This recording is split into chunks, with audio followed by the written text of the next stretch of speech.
안녕하십니까. 신의 한수의 신혜식입니다. 김부겸 행안부 장관이 공직선거법을 위반했다 해갖고 지금 자유한국당에 의해서 고발을 당했습니다. 그런데 김부겸 장관이 당권도전, 대권도전 행보에 나서는 것은 아니냐, 이런 비판까지 함께 듣고 있습니다. 이와 관련해서 애국순찰팀 황경우 단장 모셨습니다. 안녕하십니까. 네. 이 뉴스는 여러분들이 단순하게 생각할 그러한 문제는 아닙니다. 지금 더불어민주당의 현재 분위기를 그대로 반영하는 얘기입니다. 무슨 얘기냐면, 여러분들 지금 계속해서 안희정을 비롯해서 지금 안희정이 미투 사건에 의해서 지금 항소심 재판이 지금 진행 중에 있죠. 이재명이 또 그렇지 않습니까? 김경수가 또 그렇습니다. 이 와중에 지금 다음 대권 후보들, 이미 중추적인 대권 후보라고 얘기했던 사람들은 상당한 부분, 지금 뭐 재판 결과를 따지기 전에 이미 상당 부분 우리 국민들로부터 신뢰가 깨지고 상처를 받았습니다.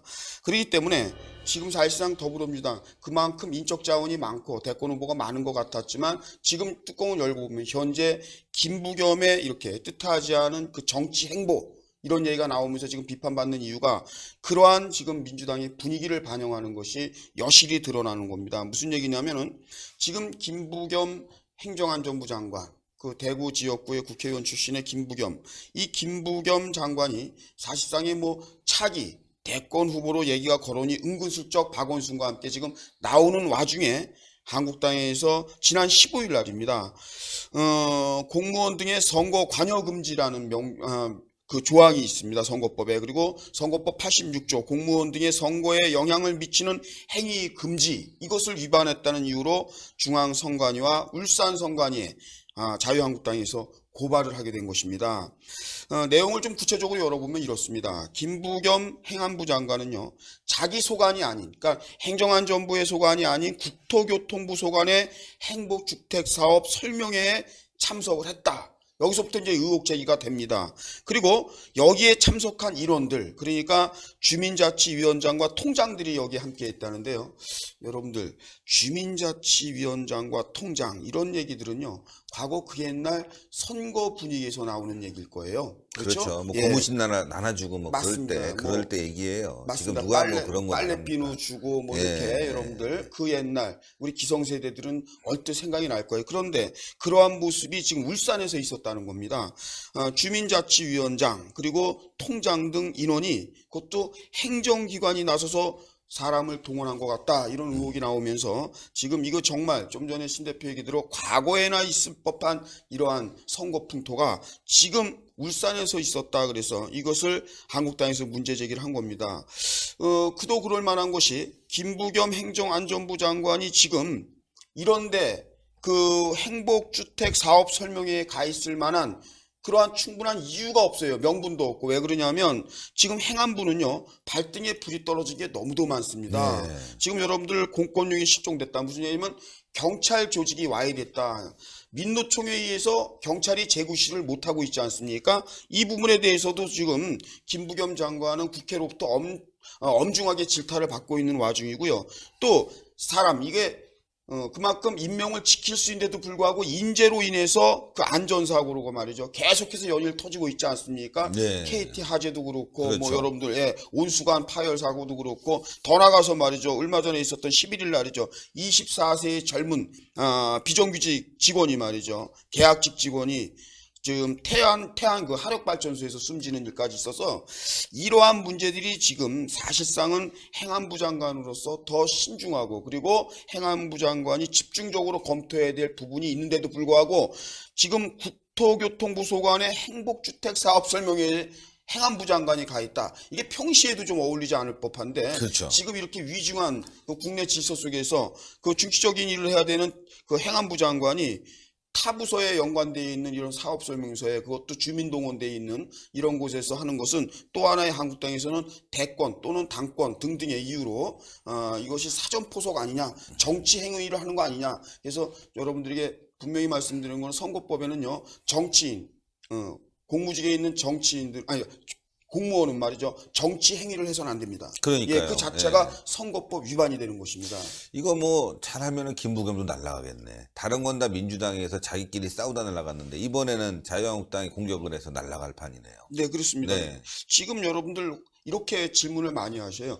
지금 선거 기간이 아닌데 무슨 선거법이냐? 일반 이제 시민들은 그렇게 생각하는데 그렇지 않습니다. 공무원은 말이죠. 이 선거에 영향을 미치는 행위를 금지한다. 그러니까 멀리 내다보고 꼭 선거 기간이 아니래도 이 직을 이용해서 이렇게 선거에 예민한 그 정치 행위를 한 그 자체를 법으로 규정하고 있습니다. 그렇기 때문에 이 부분에 대해서는 지금 85조 선거법 85조 86조에 의거해서 지금 김부겸 장관이 중앙선관위에 지금 고발이 되어 있다. 근데 이 결과가 어떻게 나오든 간에요. 지금 김부겸 장관에 대해서 뭐 대권 도전, 당권 도전 이런 얘기가 나오는 이 자체가 벌써 지금 더불어민주당의 그 내용 그리고 분위기를 여실히 보여주고 있는 겁니다. 네. 지금 뭐 또 하나의 김두관 김포시장으로 있는 과거 그 노무현의 남자라고 하는 김두관 얘기까지도 나올 정도로요. 지금 더불어민주당에는 사실상 그 많다고 얘기했던 우리 신한에서도 작년에 보도에 의하면 너무도 많았잖아요. 또 사실. 그렇죠. 근데 하나하나 날아가서 이제 남은 사람이 없이 없어요. 올드한 박원순만 지금 허덕허덕 하고 있는데 박원순도 지금 뭐 고용세습 문제, 아들 문제 굉장히 어려워졌지 않습니까? 맞습니다. 그래서 저는 자유한국당이 이 기회에 정신 차리고 잘만 하면 뭔가 될 것 같다. 대선까지도 노려볼 만하다. 총선도 승리해볼 만하다. 이렇게 생각합니다. 맞습니다. 지금 그래서 지금 한국당이 말이죠. 조금 뭐 반사이가 아니더라도 자체적으로 자립갱생 그러니까 이 한국당이 조금 개과천선해서 뭔가 국민들에게 어필할 수 있는 이러한 모습을 보여주면 반드시 다시 한번 우리 국민들에게 신뢰를 받을 수 있는 그 기회가 왔는데 뭐 어떤 이유로든 말이죠. 지금 뭐 비대위에서 여러 가지로 그 개혁의 인적 청산의 바람을 일으키고는 있는데 어떻게 될는지 좀 더 지켜봐야 되는데요. 지금 원내대표 나경원 원내대표 체제가 이제 막 출범을 하면서 첫 시험대가 지금 뉴스 보도로 나오고 있어요. 네. 첫 번째 시험대 바로 여러분들 지금 전체 뉴스의 중심이 되고 있는 연동형 비례대표제입니다. 이 연동형 비례대표제 제가 신의 한수 뉴스에서도 저번 주에 말씀을 드렸지만 이 연동형 비례대표제라는 것은 군소정당들이 살아남기에는 아주 좋은 제도입니다. 무슨 얘기냐면 국민들로부터 선출되지 않더라도 정당 지지율이라는 것을 갖다가 다시 의원수로다가 전환시켜서 그 마일리지 퍼센테이지로 그 의원직을 받아오는 거예요. 그러니까 아주 그냥 단도직입적으로 얘기하면 정의당이나 민평당 이런 당들은 이 자체가 굉장히 중요합니다. 그러니까 그렇죠. 아무리 국민들에게 선출되지 않더라도 대표님 소멸될 이유가 없어요. 왜냐하면 기본적으로 자 민평당은요 호남 쪽에 지역을 가지고 있어요. 그렇죠. 또 정의당은요 아주 기본적으로 민노총의 지지를 받습니다. 그러면 기본 마일리지는 쌓여 있는 거예요. 이 연동형 비례대표제를 하면요 그 국회의원 수가 하나도 없어가지고 그 의원을 배출하지 못한다 이런 걱정은 없는 거예요. 기본적으로. 몇 석은 확보하는 거죠. 잔머리 많이 쓴 건데 애국당은 어떻습니까 이러면? 근데 애국당은 어디 나가나 꼴찌니까. 근데 애국당은 이제 지금 말씀하신 대로 민노총이나 지역색하고는 비교하면 좀 굉장히 열악하죠. 그렇죠. 대선 때는 0.07, 네, 그다음에 0. 몇인데 어떻게 1% 한참 미만이기 때문에 애국당이라도 잘 됐으면 좋겠는데 이거 해봐야 애국당은 그러니까 될 일이 없는 거예요. 애국당하고 정의당하고 민평당하고 이렇게 비교하는 건 어부성설이에요. 네. 그거는 좀 과한 얘기고 왜냐하면 그 우파라는 분들이 애국당에 있는 게 아니고 우리 한국당의 우파 성향들이 다 있는 거고 일부 이제 그러기 때문에 비교하는 건 좀 그렇고 일단은 그 민평당하고 제일 중심이 말이죠. 이 정의당이에요. 연동형 비례대표제. 근데 나경원 원내대표가 출범과 동시에 얘기했던 거 이거 전면적으로 사실상의 거부 의사를 한국당의 당론처럼 얘기한 거거든요. 여러분들 중요한 거는 민주당도 이것을 원해서 원하는 게 아닙니다. 홍영표 원내대표도 마지못해서 이것을 지금 합의했다라고 얘기하죠. 이게 정작 그 민주당이나 한국당이 이 연동형 비례대표제 이게 원해. 이 연동형 비례대표제라는 거는 외국에는 없는 사례예요. 이 연동형 비례대표제는 꼼수예요, 그러니까 꼼수. 없는 수예요. 이게 없는 그러니까 완전히 뭐라 그럴까 화투 칠 때 좀 불리하다 싶으면은 우리나라는 뭐 전두환 화투, 노태우 화투, 뭐 요즘에는 문재인 화투라고 있대요. 또 뭐냐면 자기 맘대로 치다가 까먹으면은 자기 맘대로 안 하니까 갖고 올 수 있는 거지. 뭐 A4 용지 같은 거 들고선 보고 친다는 거 아니에요? 훈수 두면서. 신 대표는 하트도 잘 안 치면서 그런 거는 또. 아니, 제가 만들어낸 거예요. 좀 전에 그런 건 그렇죠. 없어요. 근데 여러분들 그만큼 이제 자기 맘이라는 뜻을 이제 얘기하는 건데 근데 문재인 고수도 없고 말은 되네요. 예. 참 하여튼 네, 대단해요. 문재인 고수도 예, 재치가- 어떻게 만들었으면 재밌을 것 재치가 같아요. 참, 예, 네. 예, 자기 맘대로 얘기는 되네요. A4 용지를 나눠주는 거야. 자기 패 못 들었는지 그래갖고 쪽화 든 사람이 그 A4 용지를 가져오는 거야. 남의 패 보고 치는 거지. 아. 그 적폐청산이 그런 거 아니에요? 그거 남의 패 다 독재네요, 보고 이거. 말이죠. 다 뒤지고 말이죠. 전판 것까지 다 싹쓸이해서 먹을 수 있는 그러게 말이에요. 네. 예. 그런 거죠. 그래서 지금 나경원 원내대표 첫 시험대인데 나경원 원내대표도 그렇고 기본적으로 이 연동형 비례대표제 여야 그러니까 큰 정당에서는 사실상 있죠. 대표적인 정당 집권 여당과 제1야당에서는 이거 바라지 않는데 지금 군소정당 말이 군소정당이지 이제 그 꼬마 여당이라고 하죠. 사실상의 그 이념과 성향이 그 한쪽으로 그러니까 그 더불어민주당이 이렇게 아주 근데 한쪽에 쏠려 있다라고 보기에는 우리 한국당이 그쪽에 편승하면 안 되는데 오늘 어떠한 얘기가 나왔냐면 일단 합의를 봤다는 거예요. 5당이 합의를 봤다는 거예요. 연동형 비례대표제에 대해서. 근데 기본적으로 나경원 의원은 거부했었거든요. 거부해야죠. 예, 거부했었죠. 그런데 지금 또 어떤 얘기가 나오냐 여러분들 10% 마지노선에서 합의가 됐다는 거예요. 증언이. 아니 그러니까 지금 360명까지 지금 좌파들은 이거 늘려야 원하죠. 된다고 예. 얘기하는데 이게 말이 안 되는 거예요. 되죠. 지금 300명도 많다. 많다고 예, 그러죠. 우리나라 예. 규모에서 지금 미국보다도 선진국보다도 그럼요. 훨씬 더 훨씬 많은 많죠. 국회의원 수를 갖고 국민의 세비를 뽑아먹고 정치를 이 개판을 만들고 경제를 이렇게 더럽게 만들고 있는 그런 개 같은 XS 이런 것들한테 왜 지금 국회의원 자리를 더 줘야 됩니까? 국회의원 지금 저는요 100명이면 충분하다고 봐요. 100명이면. 그것도 세비 절반으로 줄이고 보좌관 절반으로 줄여도 대한민국 잘 돌아가요. 기업들한테 맡기면 잘 돌아가요. 그럼요. 이런 썩어 빠진 정치인들 때문에 국민들이 얼마나 괴로워하는데 이걸 360명까지 늘려 그것도 소위 말하는 좌파 진보라고 얘기하는 자칭 진보라고 있는 인간들이 늘린다는 게 너무 어처구니가 없어요. 만약에 이거 통과되면 국민 모두 들고 일어나야 돼요. 이거는. 맞습니다. 지금 여러분들 뭐 연동형 비례대표제 사실상 있죠. 대한민국에 지금 지적한 대로 300명 자체도요. 이 국민투표에 회부하면 절대 다수가 이거 원치 않아요. 지금 300명도 많다고 합니다. 미국의 예를 들었는데 미국도 상원이 100명이에요. 100명이에요, 상원이 상원이. 100명입니다. 근데 지금 대한민국에서 300명인데 지금 이걸 또 20% 360명이거든요. 지나다니면 다 국회의원이야. 어떻게 된 게? 그러니까 이것을 그렇죠. 근데 10%는 330명이에요. 그런데 여러분들 그 정동영 같은 민평당의 정동영 같은 사람들은 정말 개똥 철학이죠. 이 말도 안 되는 주장을 해요. 무슨 얘기냐면 20%로 하고 국회의원 세비를 20% 낮추면 된다는 거예요. 자, 그러면 아니 그전에는 왜 못 낮췄습니까? 국민들이 이렇게 힘들어하고 말이죠. 이 국회의원 세비 20%만 낮췄어도 말이죠. 그리고 지금 이렇게 국회의원들 말이에요. 60명, 30명 늘리지만 않아도요. 우리 택시기사님들이 밖으로 있죠. 저렇게 나와서 힘들다고 울부짖지 않아요. 아유. 지금 생각을 해보세요. 어차피 20%를 세비를 줄일 수 있으면 이렇게 지금 한국 경제가 힘든데 왜 지금은 못 줄여요? 꼭, 줄여야죠. 예, 꼭 자기네 증언하는 것만큼 비례해서 20% 그때서야 세금을 줄인다. 이거는 정말 꼼수죠. 이거는 정동영이 우리 국민들을 가지고 우롱하는 거예요. 그래서 그건 이유가 될 수 없고 그리고 사실 연동형 비례대표제 하면서 불가피하게 증언됩니다. 이게 받아들여지면요. 무조건 늘어요. 예, 왜 그러냐면 안 늘으려면 제가 대안을 얘기할게요. 지역구 의원들이 포기하면 돼요. 지역구 의원들이. 그래서 뭐 중대선거구제나 이렇게 개편하면서 사실 여러분들 그만큼의 연동형 비례대표제, 비례대표로 다 할당을 하면 돼요. 그런데 지금 현재 국회의원들 다 있는데 지역구를 누가 포기하겠습니까? 이게 사실상 이게 힘든 얘기예요. 예, 이게 조율되기가 힘든 얘기라고. 이게 억지로 말이죠. 얼마 전에 우리 김성태 원내대표가 특검 때문에 단식할 때는 나타나지도 않았던 말이죠. 손학규, 이정미, 이 자들이 한 이틀 단식하니까 말이죠. 청와대에서 임종소위가 나타날 정도예요.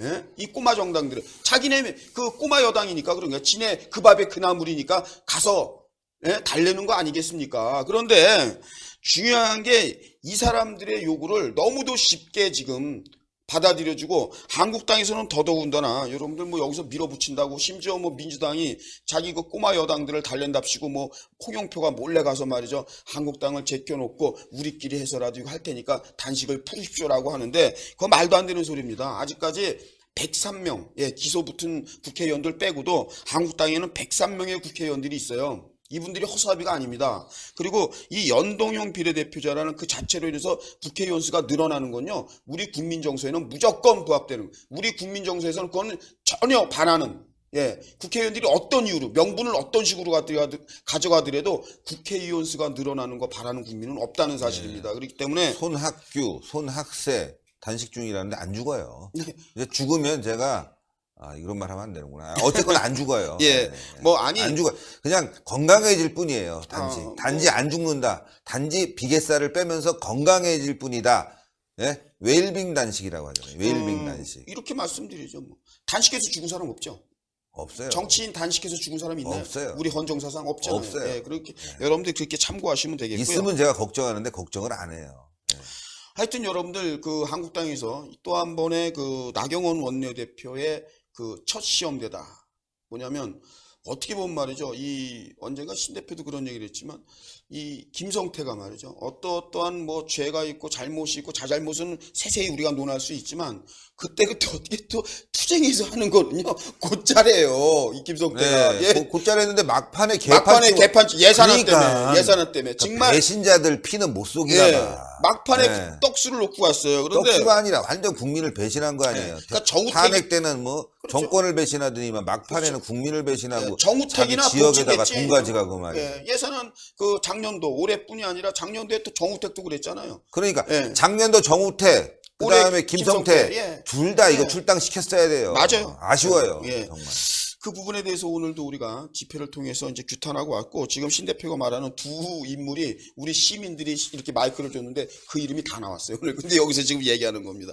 지금 하여튼 말이죠. 이 나경원 원내대표가 이제 첫 시험대인데 지금 여러분들 이상한 게 하나 있어요. 오늘 정론관에서 기자회견이 하나 있었는데 어떤 기자회견이냐면 진보 단체들 이렇게 얘기하면서 이자들이 진보 단체라고 하는 이 사람들이 어떻게 우리 국민들의 생각하고는 정반대되는, 예, 우리 국민들의 생각에는 아주 반하는 그러한 360명까지 국회의원 수를 늘려야 한다 이렇게 주장하는 기자회견이 있었다고 그래서 제가 깜짝 놀랐어요. 시민단체들로는 그건 있을 수가 없는 거잖아요. 근데 앞에 조금 얘기가 좀 찝찝했어요. 진보라는 얘기가 들어가더라고요. 그래도 그래서 제가 제목 좌파라고 바꿨어요. 그러셨어요? 좌익이라고 쓰려다가 그냥 얌전하게 예. 그냥 좌파라고 바꿨어요. 이 좌파 단체에서 아무리 좌파 단체라 하더라도 국민의 세금으로 우리 함께 국민인데 이 사람들은 무슨 생각으로 이렇게 하는 건가? 360명까지 늘려주면 자기들한테 어떠한 혜택을 주길래 이러한 그 국회에서 말이죠. 이러한 국민들의 생각과 정반대되는 기자회견을 할 수가 있는가? 정말 생각했는데 끔찍했어요. 좀 이상한 건 있습니다. 시민단체 570여 개 단체라고 나오면서요. 그 다음 타이틀이 뭐냐면 정치개혁 공동행동 이런 식으로 단체 이름이 돼 있어요. 정치개혁 공동행동본부. 이런 단체 여러분들 들어보셨어요? 이렇게 가칭 만든 거예요. 근데 거기에 570여 개 단체래요. 아니 570여 개 단체면 여러분들 그냥 흔히 10명씩만 해도 얼마예요 그게. 이런 570여 개 단체 우리 태극기 집회는요 1000개도 만들어요. 그렇게 하면. 지금 요즘에 더군다나 말이죠. 한 3명에서 단체를 말이죠. 무슨 연대 우리 태극기 집회 오늘 그 얘기가 나왔는데 4개 5개 이름을 가지고 있거든요. 여기 보면 지금 이제 신의 한수 자료에는 좌파로 바꿨지만 이 자들이 흔히 지금 언론에다가는 자기들이 진보단체라는 미명하에 570여 개 단체. 아니 애들 장난합니까? 이거는 여러분들 이건 숫자 노름이고요. 이거는 누가 보더라도 이거는 동원된 거. 동원됐다는 지네들끼리 거보단 만든 거예요. 그렇죠. 그 얘기를 하는 거예요. 제가 단체가 몇 개 있었냐면은 뭐 민주 얘기 좀 참여 해줘봐요. 네티즌 연대 그다음에 또 나라 살리기 연합 네. 그다음에 바른시민 연대 MBC KBS 공영방송 바로 살리기 연대 뭐 제가 만든 것만 해도 한 10대 개 돼요. 지금은 이제 안 하고 있지만 그런 거예요. 그러니까 안 하는 거 그냥 자기가 만들어 갖고 그냥 계속 쓰는 거예요. 그러니까 이게 여러분들 보신 대로 아침에 일어나서 576개네. 아우 그래. 대한민국 새로 살리기 이름만 만드는 거예요. 뉴 살리기 연합 투 맞습니다. 맘대로 짓는 거지 뭐 지네들끼리. 바로 지금 신 대표가 산 증인이에요. 제가 드리려는 얘기 이런 얘기예요. 뭐냐면 지금 보세요. 신 대표도 과거에 사회운동할 때 그 필요에 의해서 그렇게 단체를 만들듯이 이 흔히 말하는 좌파 단체에서 570개라고 숫자 노름을 하는 거예요. 숫자 장난하는 거예요. 그래놓고 실제 들어가 보면 다 고놈인 거예요. 실제 570개 단체라고 우선 집회한다고 나오라 그러면은 300명밖에 안 돼. 500명도 안 되는 거야. 그러니까 단체 안에 한 명도 없는 거야. 그거 확인해 보니까 이 사람이 몇 개를 가지고 있는 거야. 그렇죠. 예, 혼자 나왔어. 아니 단체 이름을 불러 안 맞아요. 돼지 소풍 가는 거야. 단체 이름하고 사람 숫자 머리 숫자가 안 맞는 거야. 그러니까 이거 뭐야 그랬더니 뭐 예를 들어 어디 시민연대 그러면 저요. 어디 뭐 참여연대 저요. 진보연대 저요. 혼자 다 해는 거야. 그러니까 숫자는 맞아. 숫자는 맞아. 사람 수는 한 200명이서 570개 단체가 맞아요. 아부는 맞아. 혼자서 부르면 몇 번씩 드니까. 그러니까. 바로 이런 거예요. 그런데 언론에는요, 여러분들 그대로 진보단체 570여 개 단체가 정치개혁 공동행동본부 이렇게 이제 자기들이 만들어요. 그럼 그럴듯하잖아요. 모르는 국민들은 지금 신 대표가 이렇게 해서 나도 이렇게 한 적 있다 뭐 이렇게 얘기해 주기 전에 그냥 신문이나 아니면 인터넷 신문을 통해서 보는 사람들은 이거 안 믿으겠습니까?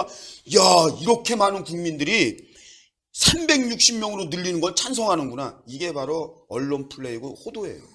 이것도 국회에서 정론관에서 했다는 거 아닙니까? 그래서 국민 정서에는 절대적으로 반하는 얘기가 말이죠. 이게 서슴없이 나온다는 것은 또 하나 뭔가 조직적으로 움직이는 걸 보이는 거죠. 조직적으로 이게 이제 촛불에게 빚을 졌기 때문에 민주당이 이거 끌려다닐 수뿐이 없는 거예요. 야, 민노총 빚 갚아. 좌파 단체들 빚 갚아. 우리 국회의원 자리 줘. 이 방법이 있어. 내가 이거 밤새 고민한 거야. 세계에도 없는 거지만 대한민국에 만들어놨어. 국회의원 수 늘려. 우리한테 줘. 이건데 그렇죠. 이게 말이 안 되는 거죠. 말이 안 되는 거죠. 이렇게 해서 누가 이롭겠냐 이거예요. 여러분들 지금요 우리 국민들은 정의당이 노회찬 전 의원이 사망을 하면서 거기에 고인물 썩은 물을 우리는 국민들은 알게 되었어요. 그래서 정말 정의당에는 정의가 없다 이렇게 얘기했더니 말이죠. 민노총 그렇게 데모하고 집회하고 그러면서도요. 저희 정의당에 정의가 없다는 현수막을 뜯고 싶어서 환장을 하더라고요. 그거 못 뜯어서 안달인 거예요. 그게 뭐겠어요. 마음속에 복심은 다 자기들끼리 도찐개친인 거예요. 그렇기 때문에 이 정의당을 키워준다는 것은 곧 흔히 자기들이 말하는 노동자의 입, 그러니까 다시 아주 디테일하면 민노총의 힘을 키워주는 거예요. 여러분들. 예? 이것이 다 내포되어 있는 뜻인데 우리 한국당 의원님들이나 그 나경원 원내대표께서 모르겠습니까? 이거 분명히 알겠죠. 나라 망치는 일이에요. 그럼요. 이거야말로 진짜 또 만국병이죠. 그리고 우리는 오래전서부터 여러분들 심지어 이런 거 있었죠. 여러분들도 외쳤잖아요. 비례대표제 없애자면서요. 함께 외쳤잖아요. 그리고 우리가 박근혜 대통령 무죄 석방 외칠 때 여러분들 기억나세요? 신 대표랑 저희랑 또 가면서 뭐 했냐면요. 국회 해산을 요청했어요. 우리 구호에 보면은 국회 해산이라는, 여러분들 그런 거 있잖아요. 예를 들어서 뭐 신 대표가 앞서 국회, 그러면 우리가 뒤따라하면서 해산, 막 이런 구호. 그런데 지금 그것이 1년 만에 말이죠. 국회가 해산이 아니라 규모를 넓힌다는 거예요. 숫자를 늘린다는 거예요. 이거는요. 슬그머니 세비도 올렸어요. 네, 그러니까요. 이게요. 우리 여시가족 여러분들은 이거 나경원 원내대표가 이렇게 말하면 어떤 책임지고 막아야 됩니다. 막말로 숫자에 밀리는 한에 있어도 우리는 여기서 부안해동해서는 안 됩니다. 이거는 절대적으로 막아야 되는 거예요. 왜냐하면 좀 전에 모두 우리가 오프닝 멘트 때 신 대표 했지만 지금 기회가 온 거예요. 민주당이 지금 지지율이 빠질 때 우리가 좀 잘하면 자리 잡을 수 있다. 그 말이 딱 맞는 거예요. 이럴 때 있죠. 부안해동하면 그 밥에 그 나물 되는 거예요. 한국당이 우리 국민들한테 국회의원 절대 우리 국민 뜻대로 한석도 우리 못 늘려. 지더라도 숫자 게임에서 지더라도 그랬을 때 국민들이 느끼는 그 한국당을 바라보는 그 느낌, 이것을 노려야 되는 거예요. 한국당은 이번에 어쨌든 나경원 원내대표 이하 우리 의원들이 말이죠. 제도권 안에서 대여투쟁을 함에 있어서 이 연동형 비례대표제 이거 막아야 됩니다. 아니, 나경원 의원이 잘할 거예요. 원내대표를 잘 하고 있고 믿어봐야죠. 잘 하고 있어요. 지역구 예산만 안 챙기면 되는 거죠. 아무튼 여러분들 오늘 저희가 그 집회를 기자회견을 한국당에서 했습니다. 한국당에서 했는데 사실 모든 사람이 탄핵의 죄를 묻는다면 누구 하나 안전한 사람이 없는 겁니다. 많이 다 탄핵 앞에서는 탄핵 정국 앞에서는 다 죄인이 돼야 되는데 여러분들도 아시겠지만 나경원 의원 또한 포함해서 말이죠. 지금 뭐 그 남해당에서 한국당 내부 얘기를 자꾸 합니다. 애국당에서. 그 애국당은 남해당이죠. 남해당에서 자꾸 탄핵 5적을 만들고 7적을 만들고 나경원이 자 김무성, 유승민, 나경원이 어느 날 빠졌어요. 거기다 정진석이라는 사람을 껴넣어요. 그리고 이번에도 말이죠. 당협위원장 그 배제 명단에 보니 홍문표 같은 위원들. 여러분들 지역구를 제가 한번 어제 분명히 제가 전화 많이 받았어요. 그분들한테 홍문표 위원 잘 몰라요. 그런데 나름대로 말이죠. 지금 여러분들 홍문표 합시다. 예를 들어 저는 뭐 이제 끝났으니까 비대위에서 조강특위에서 한 얘기를 저희가 태클 거는 거 절대 아닙니다. 오해하지 마십시오. 자 그러면 정우택, 김성태, 나경원도 좋아요. 누구 다 견주어서 그렇게 홍문표 의원보다 그렇게 저는 물론 이제 그 조강특위에서 엄중한 잣대로 뭐 문제 제기를 한 건 있겠죠. 그런데 저는 이런 겁니다. 형평성을 좀 맞춰달라. 그리고 국민들이 볼 때 그 21명 그 중에서도 말이죠. 기소자 빼니까 달랑 6명이에요. 6명. 현역. 재판이 회부되고 기소되면은요. 윤리위원회에 징계되고요. 출당 조치 나오는 거는 당원당규에 나와 있는 거예요. 여러분들. 그러면 기소된 사람들 빼니까 현역 의원 중에서 6명이에요. 달랑. 여러분들 이 범위가 절대 크다 그러면 한국당 다시 못 일어나요. 국민들이요 웃어요. 네, 그러니까요. 네. 그나마 이것도 인정하고 반발 없이 지나가야 되고 쇄신하고 노력하면 또 기회가 주어지는 거 그럼요. 아니겠습니까? 다 끝난 게 아닌데. 예, 뭐 김용태 의원 같은 경우는 자기가 그럼요. 사무총장인데 이 일을 주관했지만 자기 목을 자기가 쳤잖아요. 뭐 개인적으로는 아주 뭐 친한 사이입니다. 절친인데 그렇습니까? 예. 절친 아니구나. 옛날 탄핵 때부터 절친이 아니었어요. 탄핵에 나간 뒤로 저랑은 이제 전화도 안 하는데 어쨌건 말이죠. 이번 기회를 빌어서 전 다시 보게 됐고 이런 정치인들이 있어야 돼. 자기 정치에 책임질 줄 알아야 되는 거 아니겠습니까? 예. 그러지 않고 회피하기만 하면 자유한국당이 살아나겠어요. 책임질 수 있고 다시 쇄신하면 되는 거야. 아니 뭐 꼭 다 죽으라는 법이 없는 거 아니겠습니까? 그럼요. 예. 뭔가 다시 살아날 수 있는 기회도 분명히 줘야 되는 거고. 당연하죠. 예. 그걸 통해서 우리 우파가 큰 힘이 돼야 되는 거죠. 요즘 보니까 뭐 댓글에 뭐 상당히 이제 뭐 여러 가지로 비판하는 글이 올라오는 것 같아요. 작다. 근데 이분들은 정말 자유한국당을 사랑하는 분들인지 모르겠어요. 예. 지금 있는 상황도 국민들이 어떻게 받아들일지는 모르겠지만 일단 부족하다고 봐요. 저는 맞아요. 한 70%, 80% 부족하다고 보지만 그래도 말이죠. 인정하고 또 우리가 다시 쇄신해서 예, 국민들에게 다가갈 수 있는 또 지금만 또 개혁돼야 되는 거 아니에요. 내년에 당대표 전당대회가 끝나고 나면 또 공천 과정이 있지 않습니까? 이때는 진짜 바꿔야 돼요. 지금 나간 거는 국회의원 배지 떼는 게 아니잖아요. 그때 가서는 싹 바꿔줘야 돼요. 저는 그때 가서 50% 이상 바꾸지 못한다. 예, 그렇게 되면 자유한국당 미래가 없어요. 그래서 뭐 일부 몇 명 의원들이 뭐 신당을 창당한다 뭐 한다 그랬는데 그건 좋은 일이에요. 뭐 사실 뚜껑을 열어보니까 신당 창당하는 것도 아니더라고요. 아니고 중요한 것은 지금 뭐 신 대표께서 얘기했지만 이게 끝난 게 아닙니다. 여러분들 엄밀히 따지면요 공천은요 내년 1월에 그냥 남아 있어요. 그래서 차기 당 대표가 이제 등극을 하게 되면 그 어른에 의해서 여러 가지 또 당에 대한 또 다른 방법의 혁신이 이루어질 겁니다. 그런데 지금 뭐 배제 명단에 안 들어갔다 그래서 의원들 한숨배 돌린 것 같지만 그 의원들 절대 기뻐할 일이 아닙니다. 저는 그렇게 봐요. 지금 당 차원에서 지금 뭐 이렇게 저렇게 지금 흘러나오는데 왜 그런 잣대로 본다면 왜 김진태는 왜 얘기 안 나오냐 뭐 등등의 얘기들이 많이 나와요. 그런데 중요한 것은 말이죠. 어제 있었죠. 바로 그겁니다. 김용태 의원 얘기도 나왔지만 어제 그 윤상현 의원이 그 SNS를 통해서 한 얘기. 모든 걸 수용하고 책임지겠다. 아주 단답형으로 말이죠. 할 얘기는 많지만 말을 아끼겠다. 이렇게 얘기를 합니다. 그러면서 책임지겠다 한마디로. 거기에 대해서 말이죠. 굉장히 지금 아주 뭐 지금 대단하죠. 여러분들 뭐 언론에서도 그렇고. 뜻하지 않으신 분이 덕담을 했어요. 그러니까 뭐냐면 박근혜 대통령에 대해서 출당을 했다라고 해서 그 프레임에 갇혀있는 홍준표 그리고 친박과는 뭔가 상대적이다라고 했던 홍준표 전 대표께서 엄청난 얘기를 했죠.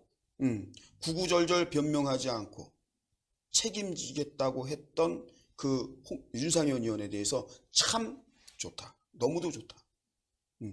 그러니까 단답형이지만 최고의 격려와 찬사를 보냈어요. 홍준표 대표 페북을 통해서. 그러니까 그 중도에 있던 또 뭐 애국당협회에서 모든 사람들이 깜짝 놀랐어요 어제. 그래서 뭐 페북 그 댓글에 보니까 말이죠, 대표님의 말씀이 윤상현 의원님에겐 큰 힘이 되겠네요 막 쫙 붙죠. 그랬더니 또 홍준표 대표가 어떻게 했어요? 그 말에도 또 대답을 하죠. 감사합니다 그리고 고맙습니다 인사하고. 그러니까 이게 뭐냐면 꼭 뭐 우리 지금 한국당에는 오늘도 저희가 집회를 통해서 말했지만 개파 없습니다. 나경원 원내대표가 좋은 얘기했어요. 앞으로 친박 비박 탈당파, 잔류파 이따위 금기어를 사용하면 어떻게 한다 그랬어요? 징계위원회 회부한다 그랬어요. 징계위원회. 예. 그런데 저희가 지금 지적하는 게 뭐냐면 저는 늘 오늘도 그런 얘기 했지만 친박을 이렇게 저렇게 얘기하는 게 아니에요. 그러니까요. 그 안에 동아줄을 하나 잡고 정치 생명줄이라고 이번에 아니면 안 된다고 바둥바둥거리는 이 쫄박들의 문제인 거예요. 그러니까 우리도 그런 말 쓰지 맙시다. 네, 그래서 우리가 얘기하는 것은 지금 어쨌든 간에 홍준표 대표와 윤상현 의원과 같은 그러한 덕담이 오가는, 그리고 윤상현 의원 같이 내가 모든 걸 내려놓고 할 얘기는 많지만 이 윤상현 의원은 세 번째예요. 왜냐하면 첫 번째 이미 탄핵되고 나서 무소속으로 재신임을 받고 온 사람이에요. 이분은. 그리고 또 언제입니까? 임명진 비대위 체제. 정우택이가 끌어들였던 임명진 비대위 체제에서 이분은 또 한 번 징계를 먹습니다. 이번에 또 당한 거예요. 윤상현 의원은. 근데 세 번씩 당했다. 그래도 수용하겠다는 거예요. 저는 이해해요. 네. 예, 왜냐하면 또 친박이라고 얘기하고 다녔고, 뭐 박근혜 대통령에서 누님 하면서 가장 사랑받았던 분인데 그만큼 책임을 또 질 수 있다는 거, 그게 또 아름다운 거 아니겠어요? 그렇죠. 이게 이제 디테일하게 말씀을 드리면 이제 박지만 그 회장님하고 이제 뭐 형 동생 호용우자한 거고 누님 얘기는 와전됐다라는 게 본인의 얘기인데, 그것 뭐 저것도 필요 없이 친박 그러면 윤상현 이거는 뭐 우리 국민들의 정서에 다 있는 거니까 구구절절하게 변명하지 않고 딱 쿨하게 책임지겠다 하는 모습에 대해서 홍준표 대표도 높이 평가한 거 아니겠습니까? 훌륭하고요. 그리고 또 한 분이 있습니다. 5선입니다. 아마 지금 우리 한국당의 8선 의원 서청원 의원을 뺀 5선 의원일 거예요. 원유철 의원도 수용하겠다. 기꺼이. 물론 이제 이분이 지금 그 법의 심판을 받고 있지만 어쨌든 5선 의원인데도 불구하고 자기가 겸허히 받아들이겠다 그랬는데, 저는 지금 오늘 뭐 저희 기자회견에서도 뜨겁게 얘기가 화두가 되었던 홍문종 의원, 이분이 불과 얼마 전까지 말이죠, 비대위 조광특위에서 발표되는 명단 이거에 대해서 자기는 인정할 수 없다, 불허한다, 그래갖고 이게 또 내용이 있을 거다 이렇게 얘기를 했는데, 오늘 결국은 홍문종 의원도 자격 박탈, 당협위원장 이거 확정이 됐고, 그리고 오늘 홍문종 의원은 사학비리 5번째 재판 공판이 있었습니다. 서울중앙지방법원 형사 21부 502호 법정에서 있었는데요. 이분이 지금 여러분들 좀 심각해요. 홍문종 의원 금원이 말이죠, 70억 원대 배임 횡령 혐의입니다.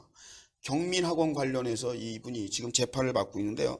잘 되길 바라겠습니다. 잘 되길 바라겠는데 너무도 많아요. 이분 포함해서 권선동, 그렇죠? 인천의 홍일표 의원도요, 의원직 박탈될 수 있는 벌금형이 벌써 1심에서 나오고 말이죠. 이러한 지금 우리 한국당에 말이죠, 여러 가지 지금 악재가 껴 있어요. 그래서 지금 뭐 당협위원장 배제 명단에 대해서 갑론을박을 하는데, 사실은 여러분들 지금 좀 전에 신 대표도 얘기했지만 모든 국민들이요, 사실 억울한 사람도 있지만 지금 배제 명단 현역 의원 포함된 거 많다라고 보는 국민 거의 없어요. 그러니까요. 예, 그게 여러분들 좀 중도에 있는 국민들이나 이런 사람들의 시선도 시각도 우리가 인정해요. 물론 당사자들은 억울하겠지만 객관성을 띈 사람이 볼 때 한국당 지금 저 기소된 의원 빼고 6명 달랑 누가 많다고 그러겠어요. 언제는 우리가 1년 전에 얼마 전까지 뭐라 그랬어요. 간판 빼고 다 바꿔야 된다면서요, 한국당. 간판, 우리 신의 한수도 그런 얘기 했죠. 다 바꿔야 된다. 너무 썩어 있다라고 얘기했잖아요. 근데 결국은 오늘 소신 있게 좀 과감하게 김병준 비대위원장께서 좀 더 개혁, 혁신, 인적 청산 줄기차게 좀 해달라라고 요청하고 왔지만, 정말 이대로 이렇게 하는 것이 정말 개혁인지 혁신인지 묻지 않을 수 없습니다. 그래서 비대위원회가 생긴 것은요, 공짜로 하는 게 아니에요. 저 막대한 재정이 들어간 거예요. 외부 인사 영입이기 때문에 저분들을 최대한 활용해 갖고 우리 스스로 못했던 자정을 외부의 힘을 빌어서라도 우리가 수술을 깔끔하게 좀 했으면 좋겠습니다. 그런데 김용태 의원, 여러분들 하나로 우리가 좀 전에 신 대표께서 얘기했지만 사실 김용태 의원 자기가 스스로 자기의 목을 쳤지만 김용태 의원 우리가 한국당에 비하면 굉장히 아까워요. 왜냐하면 김용태 의원이 아까운 게 아니고요. 우리 헌정사상, 그러니까 정치 역사상 서울의 양천구에서 거기 우리 어려워요. 한국당이 된 것은요. 여러분들 그것도 3번이나 김용태 의원이 유일하답니다. 거기 진짜 험지예요. 굉장히 어려운데요. 거기는 정말 호남세도 강하고 자유한국당이 될 수 없는 지역인데. 그런데 거기서 맨 처음에 국회의원 됐을 경우 당시에 제가 또 좀 알죠. 굉장히 험지라 저는 떨어질 줄 알았는데 그러게 거기 말이에요. 3번이나 대단한 아주, 사람이에요. 열심히 하는 국회의원이니까요. 여러분들 또 어떻게 앞으로 변모될지 잘 지켜봐 주시고 또 성원해 줄 부분이 그렇죠. 있으면 성원해 줘야죠. 정말 윤상현 의원도 조만간 한번 다시 모셔서 저희가 인터뷰를 한번 해보도록 하고, 저희는 뭐 홍문종 같은 사람은 인터뷰 안 합니다.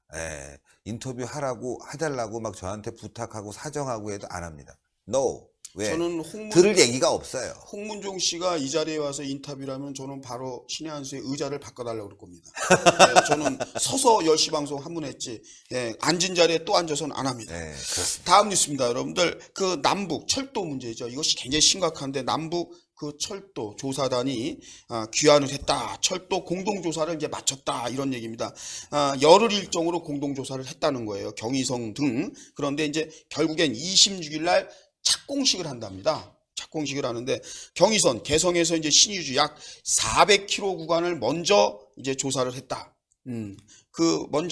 조사를 먼저 진행을 했다. 그런데 이번 그 공동조사 과정에서요, 남측 열차가 달린, 그러니까 북측 철도 구간은요, 경의선 동해선 조사와 함께 중간 이동 거리를 다 합치니까 총 2,600km 정도에 달합니다.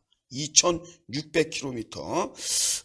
남북은 26일 날입니다. 얼마 안 남았어요. 개성 판문역에서 열리는 남북철도 도로 연결 및 현대화 착공식을 준비하는데 속도를 내겠다. 이렇게 지금 발표를 하고 있습니다. 그러니까 26일 날 아주 착공식을 하면서, 그런데 이 문제는 있어요. 이것을 착공식까지는 유엔이 개입을 안 합니다. 미국도. 그런데 실질적으로 이 철도 사업에 들어갔을 때는 뭐라고요? 대북 제재 결의안에 저촉이 되느냐 안 되느냐를 아마 되는지 안 되는지에 대해서 좀 잣대가 좀 엄중할 수 있어요. 그런데 일단은 그 문재인과 김정은의 포석은 뭐냐면 멍석을 깔아놓겠다 하는 거예요. 굉장히 상징성 있게. 그런데 여기서 보면요, 왜 철도나 이런 것들을 중요시 여기느냐, 도로 이런 거. 여기에는 여러분들 내포되어 있는 의미가 있습니다. 항상 사람은요, 그 사람의 과거의 어록을 뒤져보면 이 사람이 무엇을 추구하는지 엿볼 수가 있는데, 이 문재인의 워딩 중에 이런 얘기가 있어요. 돌이킬 수 없는 정책, 돌이킬 수 없을 정도로 대북 관련 정책에 박차를 가하라고 연초서부터 각 대북 관련 그 정부 부서에서 아주 독려를 합니다. 서둘러라 이거예요. 서둘러라. 이러다 보니까 여러분들 철도나 도로는요, 한번 해놓고, 도로 같은 경우 특히 막대한 돈을 들여서 이렇게 해놓고 정권이 바뀌었다 그래서 그거 회수할 수 있는 부분이 아니죠. 어떻게 합니까? 도로 놨는데 정권 바뀌었어요. 우리 우파 정권. 이런 거 다 필요 없어. 그러면 그냥 막을 수 있는 거지, 그거 도로를 다 뜯어갖고 뭐 고물상의 돈으로 환해서 회수하는 게 아니에요. 이러한 얘기를 문재인이 하는 거예요. 돌이킬 수 없는. 그러니까 내가 정권이 좌파 정권에서 우나 누구한테 또 다른 정권이 들어온다 하더라도 대북 관련해서 내가 한 정책을 한 번에 두 번에 뒤바꾸지 않을, 못 바꾸는 이러한 정책을 빨리 시도하라는 거예요. 아주 굉장히 교묘한 거죠. 노무현 땐 걸 대못이라고 그랬어요. 그렇죠. 대못을 박아놓고 가겠다. 빼도 박도 못하게. 이러한 것을 그대로, 그러니까 노무현 정권의, 친구 노무현 정권의 그런 거를 그대로 답습하는 거예요. 어떻게 보면 더 진일보시키는 거죠. 그러니까 여러분들 토목공사 쪽에 뭐 도로나 철도나 말이죠, 러시아 송유관 같은 것도 마찬가지예요. 그거 어떻게 한 번 놓으면 다 뜯어요? 정권 바뀌면 기껏해야 어떻게 오는 거냐면 폐쇄 정도라고요. 폐쇄. 그러면 거기에 들어간 돈은 이미 다 날아간 거예요. 이런 식으로 우리 국민들이 볼 때 아주 소름 끼칠 정도로 이렇게 추진하고 있는데, 저는 개인적으로 여러분들도 물론 마찬가지겠지만 이 철도, 남북 철도가 이게 중요한 게 아니고 우선이 아니고요. 정말 문재인이 북한을 이롭게 해주려면 북한 주민들의 인권 문제를 먼저 다뤄야 돼요. 그럼요. 예. 자기가 주민- 인권 변호사잖아요. 그럼요. 어떻게 북한 인권을 얘기 안 할 수가 있어요. 지금 철도 착공식도 아니고 착수식이라고 그랬다고 그렇죠. 말이죠. 맞아요. 착공식도 아니고 착수식으로 아마 대북 제재를 피해 싹, 나가려고 예, 하는데 예. 저는 기본적으로 이해가 안 되는 게 그 철도 놔봐야 북한 주민들이 그거 타고 다닐 수 있겠어요? 그럼요. 예, 우리 대한민국 국민들이 저부터 포함해서 그거 타고 어디 러시아 갈 수 있겠어요? 통일이 돼야 가는 거 아니겠습니까? 그것도 자유민주 통일이 돼야지. 적화 통일되면 거주 이전의 자유가 없어지는 거 아니겠습니까? 그러면 그거 왜 놓겠어요? 물류 이동하려고. 당연하죠. 예, 물류 이동하려고. 우리가 퍼주기 하려고. 그리고 또 그걸 통과해서 가는 일이 생긴다. 가는 일이. 그러면 그거 뭐예요? 통관료 받으려고. 당연하죠. 예, 돈 퍼주려고 하는 거지. 절대 대한민국 어떤 경제에는 도움이 되지 않습니다, 여러분들. 그걸 맞습니다. 잘 알아두셔야 돼요. 지금 신 대표 얘기한 거를 조금 뒷받침하면 이런 거예요. 러시아에서 우리가 가스를 수입하면서 송유관이 지나오는데 그거 통관세 다 냅니다. 여러분들 그 북한 땅 지나오는 통과세를 다 내야 된다고요. 예? 지하로 매설을 하든 뭐 어쨌든 간에 마찬가지입니다. 이것도 마리조아 철도 거기에 관광객들이 얼마나 타겠습니까? 그 지역을 한번 보세요. 개성, 판문역 뭐 이런 용어들 나와요. 신의주. 예? 아 여러분들 개성에 함부로 아무나 들어갑니까? 평양에 아무나 가요? 북한이라는 곳은 말이죠. 북한 주민이라고 해서 평양에서 다 살 수 있는 건 아니라는 건 여러분들도 아시잖아요. 이게 뭐냐면 결국은요. 이 정권에서 대북 경협이라는 빌미하에 그만큼 운송 효력을 지금 북한하고 교역을 한다든가 북한에 뭐를 우리가 인도적 차원에서 제공한다 그러면 지금 다 배잖아요. 배잖아요, 여러분들. 그러면 시간도 길지요. 여러 가지로 불편하지 않습니까? 그런데 이거 만약에 철도로 한다. 너무 쉬운 거예요. 시간적으로도 간단하고요. 그리고 운송량도 훨씬 배보다 훨씬 많게 육로로. 이러니까 이게 말이 좋아서 뭐 남북 철도죠. 남북 철도에 사람이 타고 가는 것보다는 제가 볼 때 거기에 석탄이 더 많이 지나다닐 거예요.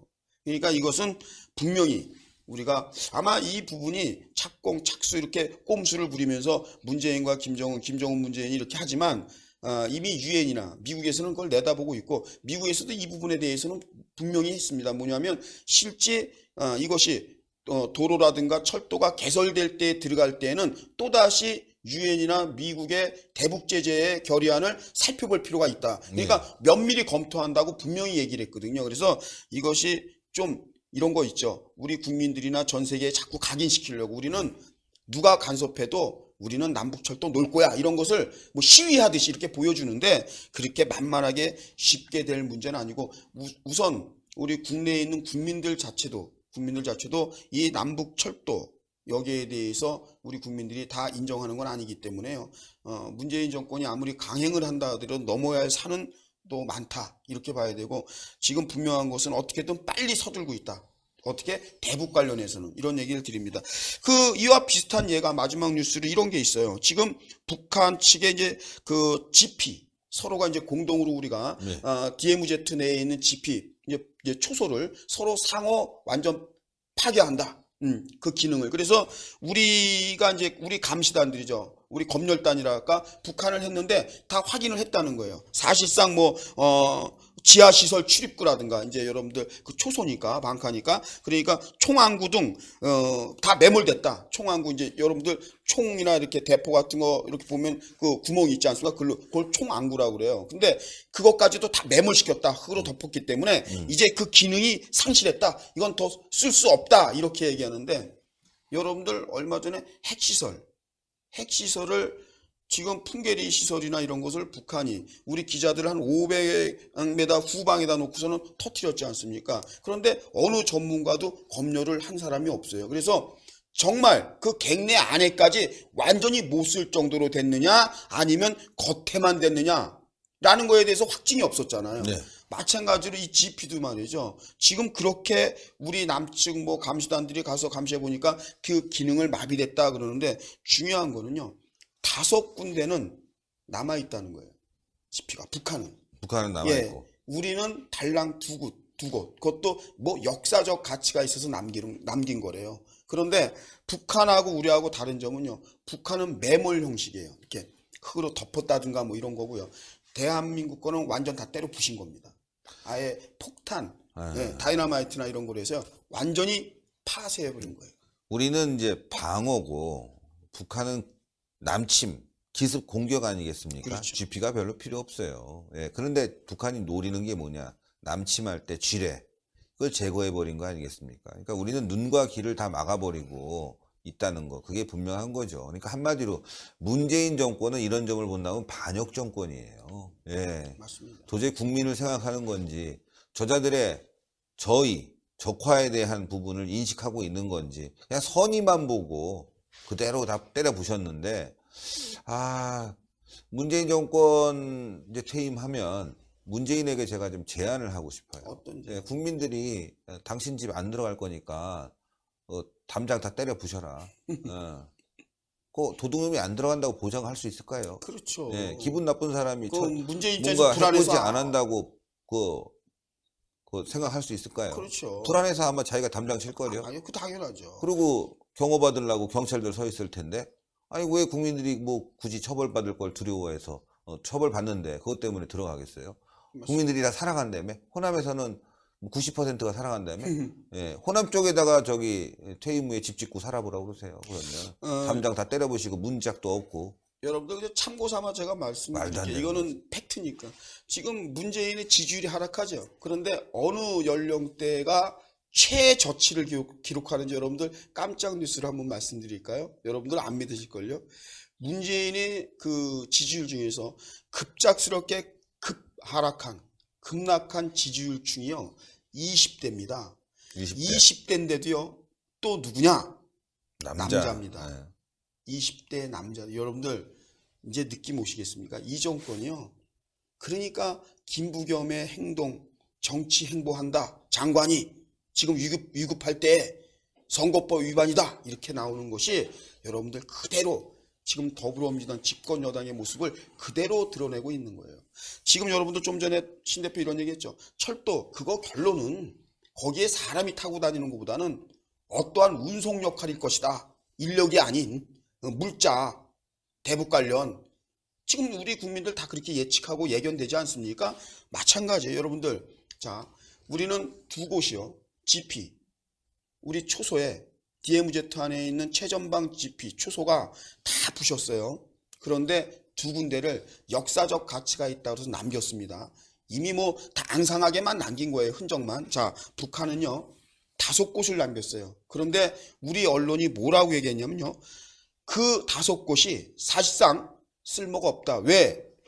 접근이 불가하기 때문에 그 기능을 못할 것이다. 이런 보도를 해요. 이것 또한 꼼수입니다. 왜 그러냐면요. 지금 언론에 어떠한 얘기가 나오냐면 그 5곳 지피에 총구가 그냥 살아있다라는 거예요. 그렇게 지금 문제 제기가 됐어요. 총구, 제가 좀 전에 말한 총이나 대포, 이 포신을 앞에 놓는 구멍을 얘기하는 거거든요. 여러분들, 초소가 당연히 폐쇄됐으면 대한민국처럼 다 때려 부시든가 아니면 완전히 흙으로 덮어서 못 쓰게 하든가 그래야 되는 거죠. 그런데 지금 나오는 언론의 보도, 외신의 얘기에 의하면 지금 북측에 있는 지피 중에 5곳은 이 흔히 말하는 총안구가 그대로 남아있다. 이렇게 문제 제기를 하니까 또다시 한국에서 정부에서 말을 비틉니다. 아니 뭘 조사하고 온 겁니까? 이렇게 문제가 됐을 거 아닙니까? 그랬더니 하는 얘기가 거기요 사람이 실제 가기는 갈 수가 없는 곳이에요. 그 초소는. 그래서 접근이 불가능하기 때문에 사실 그것은 기능이 마비됐다고 하는 겁니다. 이런 식으로 애들한테 말장난하듯이 이렇게 하는 정부입니다. 믿을 수가 없다는 얘기예요. 믿을 수가 없죠. 그렇잖아요. 예. 그러니까 우리 국민들로 봤을 때는 지금 문이 열려 있는 거예요. 담장도 없이 대문도 없이 살고 있는 거예요. 불안하죠, 당연히. 어떻게 북한이 쳐들어오지 않는다는 거, 그걸 보장받을 수 있겠습니까? 그럼요. 핵도 갖고 있는데 핵도 지금 하나도 지금 포기하지 않고 있잖아요. 미국이 압력을 넣는데도 포기하지 않는데. 예? 아, 나 이게 진짜 완전히 이게 문재인 정부는 진짜 문제네요. 그러니까 이름이 문제다 보니까 문제예요. 이름대로 간다고 이름대로 그래요. 가요. 이름대로 가요. 그래서 예. 지금 문재인 정권 뭐 여러 가지로 지금 뭐 흔들리는 정도가 아니라 청와대 기강도 그렇고 여러분들 이것저것에 인재가 많이 나고 있고요. 그리고 세월호요? 아유, 지금 보니까요. 세월호는 장난이에요. 제가 엄중하게 따지면 세월호 하나 가지고 지금 마르가 닳도록 이용해 먹지만 이번 정권 들어와서 인명경시풍조는요, 여러분들 그게 다릅니다. 뭐 누구 극단적인 선택으로 돌아가시는 분들 말고도요. 이번에 보십시오. 11일 날 새벽에 있었던 한국 서부발전 화력발전소잖아요. 예, 석탄 문제됐던 남동발전소 같은 거예요. 여기가 북한산 석탄 몰래 가져온 적 없다는데 지금 확인해 보니까 수사해 보니까 어떤 거예요? 북한 석탄 다 갖다 썼잖아요. 그러한 그 태안에 있는 화력발전소에서 작업 중이던 20대, 정확히 말하면 24세 된 그 젊은 청년입니다. 이것이 어떠한 사고냐면 제2의 구의역 사고잖아요. 예, 라면 컵라면 하나 놓고 말이죠. 일하다가 이 친구가 1년 계약직 비정규직 직원이에요. 그런데 지금 계속 문제되고 있는 이 정권에서 말이죠. 인권, 노동자, 개똥 같은 소리예요. 말도 안 되는 소리. 누가 진정 노동자를 비정규직을 아낀단 말입니까? 이 정권에선 그런 거 없다니까요. 여러분들 심지어 지금 외주 용역에 대해서 굉장히 문제된 지가 어제 오늘 일이 아니에요. 그럼 우리가 구의역 사고 났을 때 그 국민들이 비통하게 울부짖고 했을 때 뭐가 달라졌다는 겁니까? 뭐가 달라졌어요? 여러분들 민노총이 말이죠. 서울교통공사 이 구의역 사고 이 젊은이 때문에 비정규직한테 이름을 주려고 말이죠. 법을 개정하고 보완한다고 그랬더니 그거 지금 열어보니까 민노총이 갑질만 더 늘어났잖아요. 실질적으로 이렇게 비정규직 직원들에 대해서는 처우가 개선된 게 없잖아요. 자기네 민노총 자기들끼리 고용승계 문제 나왔잖아요. 지금. 이거 제가 볼 땐 이 정권 하에서 이런 슬픈 사고가 나도요. 바뀌어지질 않을 거예요. 아마. 지금 이러한 사고가 말이죠. 이 놀라운 뉴스가 지금 뒷윤위에 나왔는데 마지막으로 여러분들 이거 분명히 따져야 되는 것이 지금 이 한국 서부발전 여기에서요. 이 유사한 죽음의 사고가 여러 차례 있었는데 조직적으로 은폐한 의혹이 나오고 있어요. 이건 심각한 겁니다. 물론 사정기관에서 이거 분명히 밝혀야 되겠지만요. 사람의 목숨이 사고사 당이고 여러 가지 의혹이 있는데 총체적으로 조직적으로 이러한 사고를 은폐했다. 이거는 정말 이 정권이 어떤 식으로 얘기하더라도 이건 인명경시풍조입니다. 대통령상까지 받았잖아요. 그렇죠. 예. 기가 막힌 일이죠. 야, 예. 밀수하고 사람 네. 죽이고 와 요즘은 뭐 대통령 그렇게 표창을 해야지만이 받았어요. 대통령 예. 표창을 받는구나. 이거 이 정권은요. 인명경시풍조라고 얘기를 들어도 변명을 못 하잖아요. 청와대 못 하고 있잖아요, 여러분들. 변명합니까? 국민들이 이 정권 뭐 이런 사람 죽이는 정권이야. 그런데 변명합니까? 못 해요. 아무도 못 해요. 예?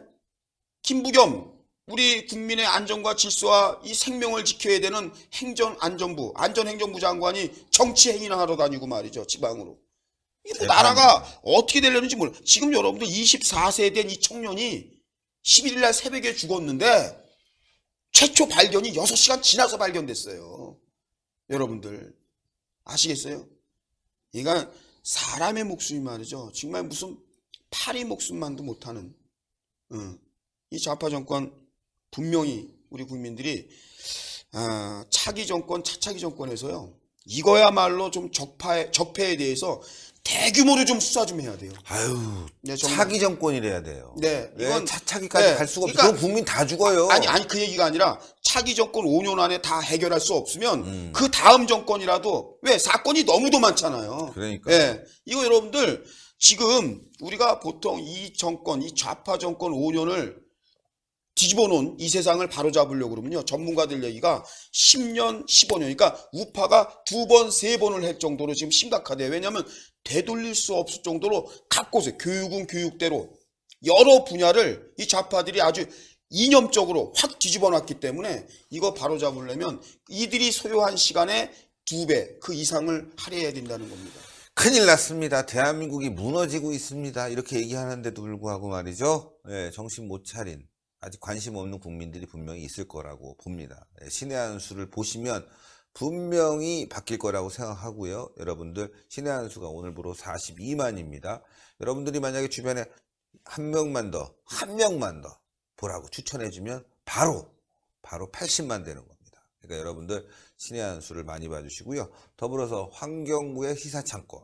요즘 뭐 좋은 내용으로 방송을 많이 하고 많은 식자들이 보신다고 하니까요. 환경부의 시사창고도 여러분들 구독을 부탁드리겠습니다. 오전에 고생 많으셨어요. 네, 오전에 8시 30분 방송하고 그리고 또 오늘 한국당의 약속대로 가서 성과가 좋았습니다. 아주 좋았습니다. 그래서 저희들이 성명서도 직접 비상대책위원회에 회부를 주고 전달을 하고 그래서 여러분들 성과가 좋았고 여러분들의 뜻을 그대로 전달하고 왔어요. 애국수찰팀에서 무슨 얘기냐면 여기에 주저하지 말고 비상대책위원회는 저희가 바랬던 정말 김병준 위원장 체제는 과거 완전히 이보다 더 무너졌던 더불어민주당을 일으켰던 김종인 비상대책위원장 그 모습을 기억해서라도 우리 한국당도 다시 이 나라에서 우파 정당으로 우뚝 설 수 있는 그러한 동력을 좀 만들어 달라 이렇게 독려하고 왔습니다. 아유 고생하셨습니다. 네. 감사합니다. 네. 예, 시청자 여러분들, 나라를 바로 세워야 되겠습니다. 바로 잡아야 되겠습니다. 아시겠지만 여러분들 그 방법이 그렇게 마땅하진 않아요. 지금도 시청하시는 분들 보면 한 50%에서 한 40%는 60%는 구독을 안 하시고 보시는데 꼭 구독하시고요. 구독하신 분들은 옆에 스마트폰 갖고 계신 분 있으면 야, 너 신의 한 수 안 보냐? 구독 팍 눌러주세요. 예, 이렇게 서로 한 사람당 2명씩 아니 1명씩만 해도 신의 한 수 100만 쉽게 갈 수 있거든요. 저희가 40만이 지난주였었는데요. 40만 돌파했습니다 했는데 한 걸음 뛰는 게 좀 어려울까 싶었는데 말이죠. 2걸음 뛰었습니다. 여러분들. 벌써 42만이에요. 잘하면은 이번 달 안에 50만 갈 수 있습니다. 그러기 위해서는 여러분들 한 사람당 2명씩 혹은 1명씩 구독을 꼭 지금 권유해 주십시오. 동그랗게 올라가는 구독 버튼 꼭 눌러주시고요. 추천 버튼 꼭 부탁드리겠습니다. 대한민국 함께 살려 나가겠습니다. 대단히 감사합니다. 네, 고맙습니다. 감사합니다.